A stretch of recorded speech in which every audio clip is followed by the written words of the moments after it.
Audiobook Academy. Book Summary. The Murders in the Rue Morgue. By Edgar Allan Poe. Analysis and analytics are discussed in relation to chess and playing cards early in the book. After writing about a man he met in Paris named Monsieur Auguste Dupin, the author begins the story. A sequence of unfortunate events caused him to lose his riches, and now his only source of comfort was reading. In common with the author, he was a bookworm. After meeting at a library, they decided to move to Paris and start a new life together. They had been cut off from the rest of the world. They spent their time reading and talking to each other rather than entertaining guests. In the end, the author had to succumb to Dupin's preference for the night.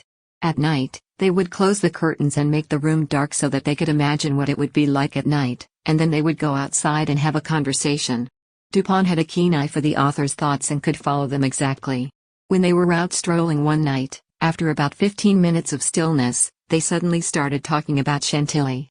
In Rue Morgue, he was a shoemaker who tried the theater and failed, and that dialogue led to the killings. Found dead were a mother and daughter. The body of the daughter who was murdered by her father was found in the chimney. The mother's head fell off when her body was relocated after someone slit her throat. The two of them were reading the newspaper at the time. Testimonies of witnesses were released the following day without any hint of the murderer's identity. With the exception of a few details, the majority of the testimonials were identical. Witnesses differed on whether or not the mother was a fortune teller. In their hunt for the victims, the first personnel to enter the residence heard two distinct voices, one male and one female. A piercing voice rang out from one, and a gruff one from the other. Everyone had a different story to tell on the same subject. Other than that, they all agreed that the voices belonged to someone who spoke both French and English.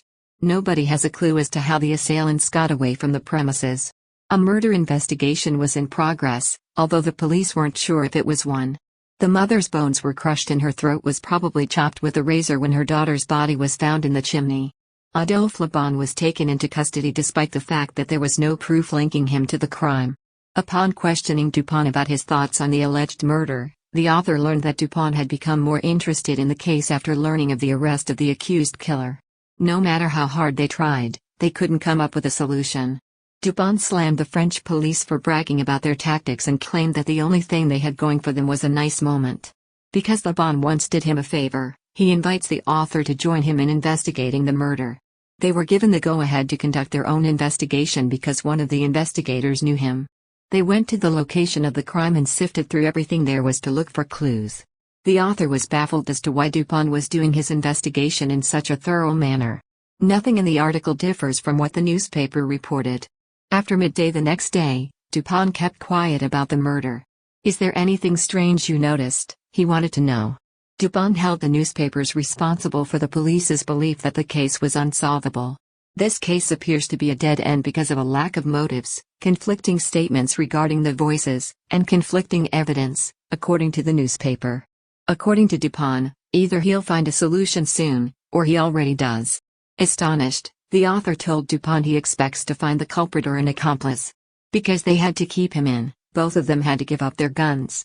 Dupin's tirade on the murder continued.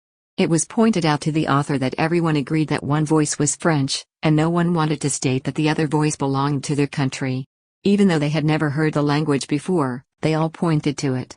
He also discovered that the culprits escaped through the window after he spent a lot of time in the room. When it came to getting in and out, he already had a theory, but it needed an incredible amount of dexterity on his part. In addition, he weighed the large sum of money still in the house and the physical strength required to get a corpse up a chimney into a room of that size. His observations lead him to suspect that the perpetrator was a patient at the local mental health facility, and this is what he believes. The witnesses were able to identify the lunatic's country, and Dupin removed a strand of hair from the mother's hand to support his point.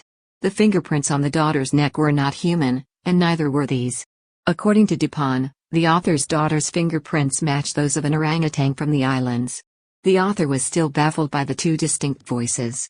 Dupin believed that the orangutan was still roaming the streets of Paris, and that a Frenchman had fled the scene of the crime.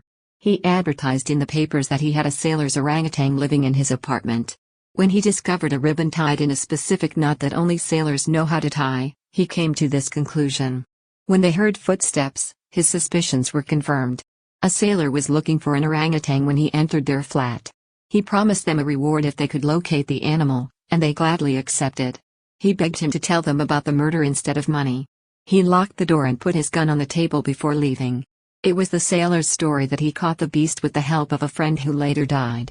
For some reason the orangutan was caught shaving in his apartment after his death, perhaps because he had seen the sailors do so. The animal bolted from the room as soon as he pulled out his whip. The orangutan spotted the window as the sailor pursued him. In the manner indicated by Dupin, a murder took place. The orangutan was apprehended by the owner, and Dupin was released from prison for the orangutan. Thank you for listening in Audiobook Academy. Don't forget to subscribe and smash that like button for more content like this. See you in next video.